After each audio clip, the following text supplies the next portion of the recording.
the world is struggling and fighting a war against coronavirus. Even in India, the cases are increasing day by day. In such trying times, convalescent plasma therapy is being viewed as a beacon of hope. I am Ujjwala Pullela, an educator at Clear IIS, and in this video, we will be discussing about convalescent plasma therapy. Firstly, what is convalescence? According to the Merriam-Webster dictionary, it is defined as the gradual recovery of health and strength after the disease. That is, the time between the subsidence of a disease and the complete restoration to health is called as convalescence. So, the effect of the disease in a person gets reduced or lessened. However, the person will still be not able to be called as a healthy person. So, this period between the subsidence of a disease and the complete restoration to his normal health is known as convalescence. So, what is plasma? The yellowish liquid component of the blood is known as plasma. It makes up more than half of the total content of blood. It contains proteins, clotting factors and antibodies and helps in the transport of nutrients to various parts of the body. It contains almost 90% of water. So this is the composition of blood. So as we can see, plasma constitutes about 55%. Red blood cells comprise of 41%. Red blood cells, also known as erythrocytes, contain the protein known as hemoglobin. And white blood cells make up for 4%. White blood cells, also known as leukocytes, are the ones which act as defense mechanism for our body. They are the ones which fight off the infection-causing organisms in our body and help in not being affected by the disease. So let us see the working of our immune system.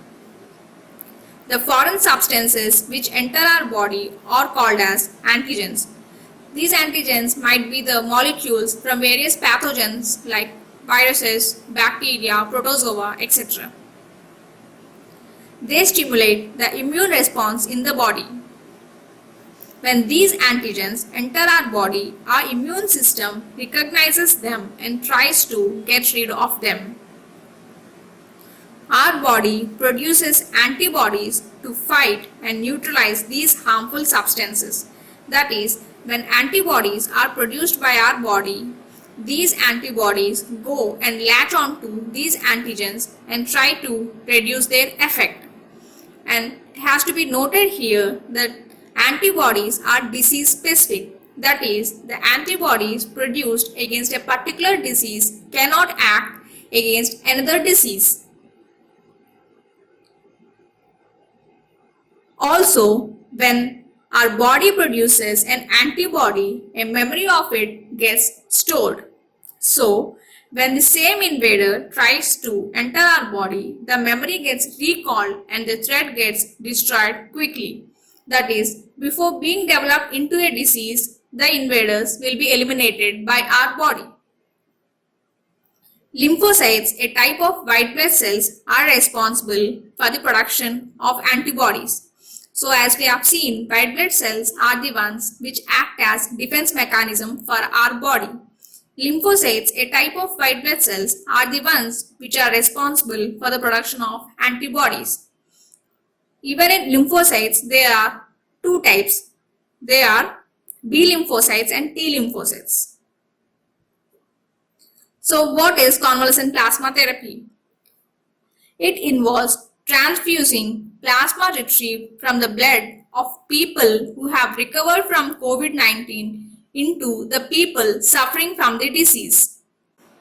So let us get into the details.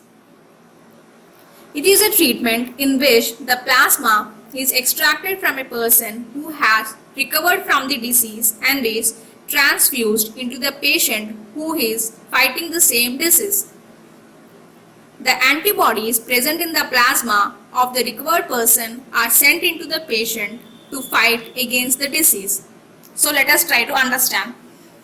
When our body gets infected by any disease causing organisms, and in this case let us consider it to be coronavirus, our body recognizes them and it produces an immune response against that by producing antibodies. So these bodies will go and fight this virus and help in reducing the disease.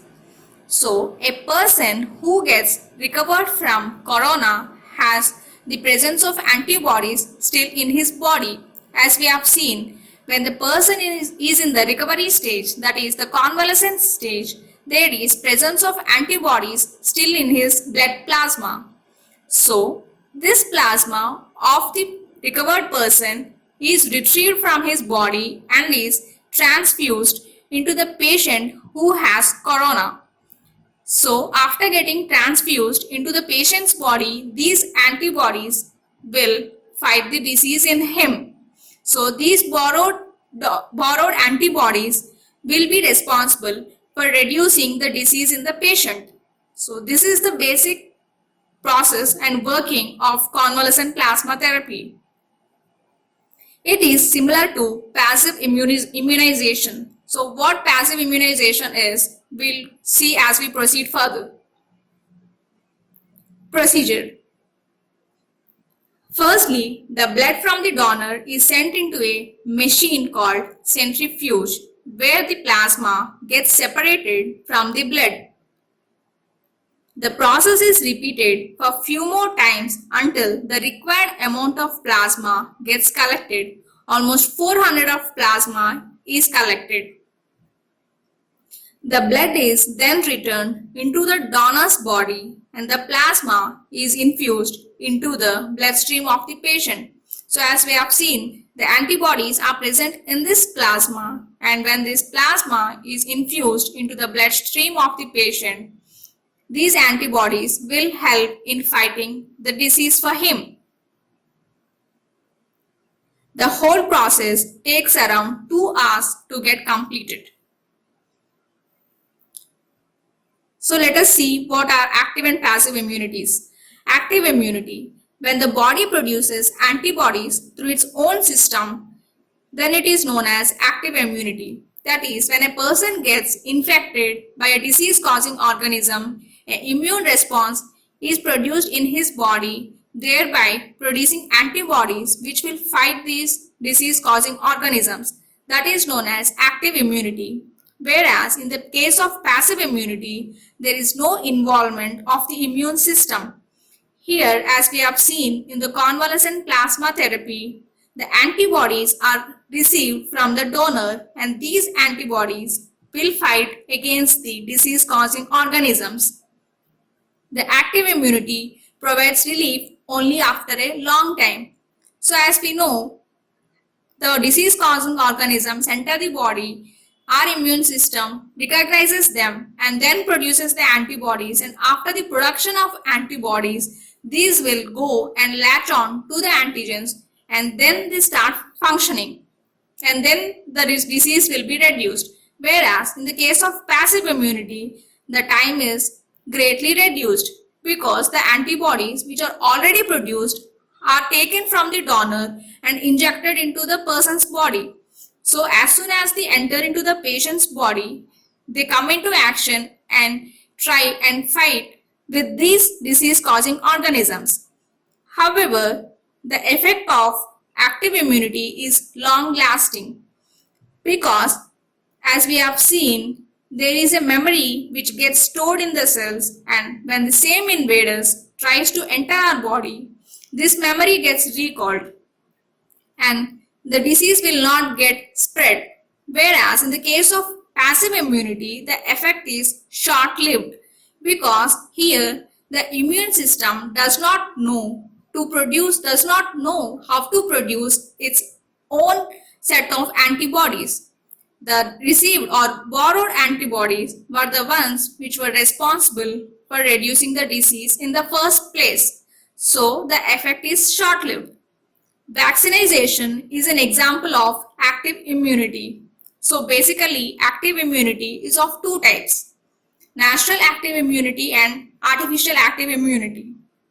In the case of natural active immunity, when the body gets infected by a disease-causing microorganism, the immune system produces the antibodies and they fight with these disease-causing organisms.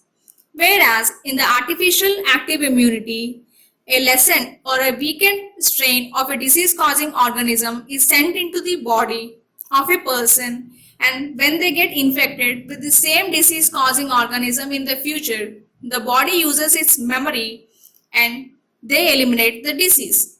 So this is how the vaccine works, and it is the example of an active immunity, whereas convalescent plasma therapy is an example of passive immunity.